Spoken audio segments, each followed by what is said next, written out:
There is a message from National Treasures. Please check it.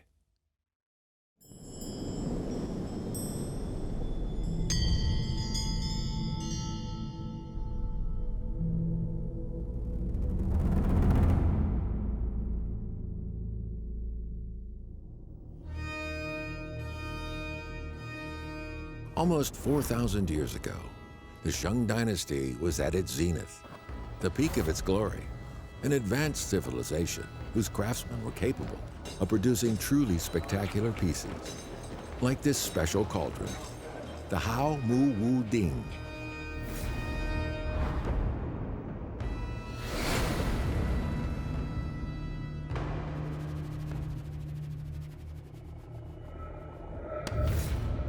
Weighing in at almost 900 kilograms, this is truly a humongous cauldron.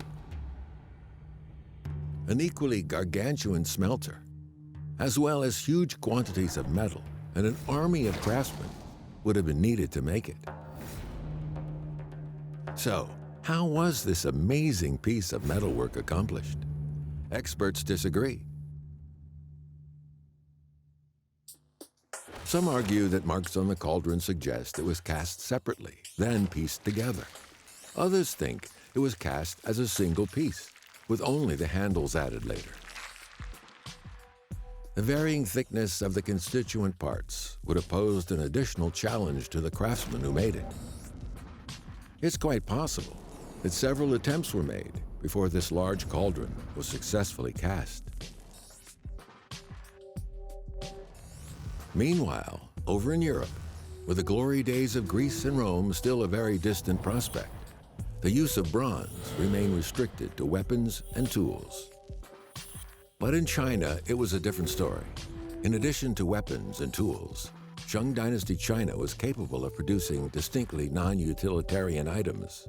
For example, the magnificent cauldrons associated with the sacrificial rituals that were so important in those days. And the bigger they were, the better. But though ritual explains Shang Dynasty China's enthusiasm for big bronze, in general terms, why was the Houmuwu Ding made? Scholars are divided. Most believe it was made for Fu Jing, wife of King Wu Ding. Others, meanwhile, point to its similarity to dings found in the tomb of Fu Hao, another of its wives. Inscriptions on oracle bones mention these powerful women. Quite apart from their relationship with the king, they seem to have been important rulers in their own right. Fu Hao enjoying a reputation as a warrior queen, while Fu Jing, it seems, was regarded as an authority on agriculture. Military power and agriculture, the twin pillars of the state. And agriculture was by no means the lesser of the two. On the strangely shaped Houmuwu Ding, there are depictions of what seems to be a woman's face alongside the characters Da and Hua. Hua is the generic term for grain.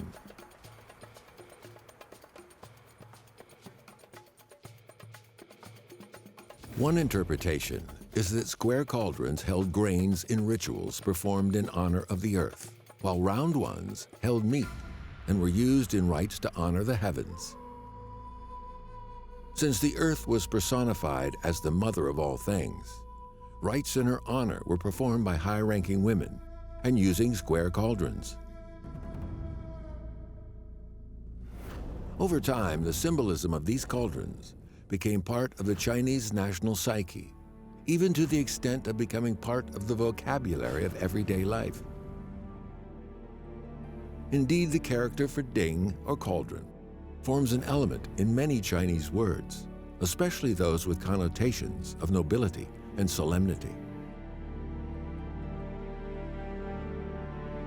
And of these sacrificial cauldrons, the Houmuwu Ding, the king of dings, is the mightiest of all, a vessel that still, after 4,000 years, overflows with power and glory of the Shang Dynasty.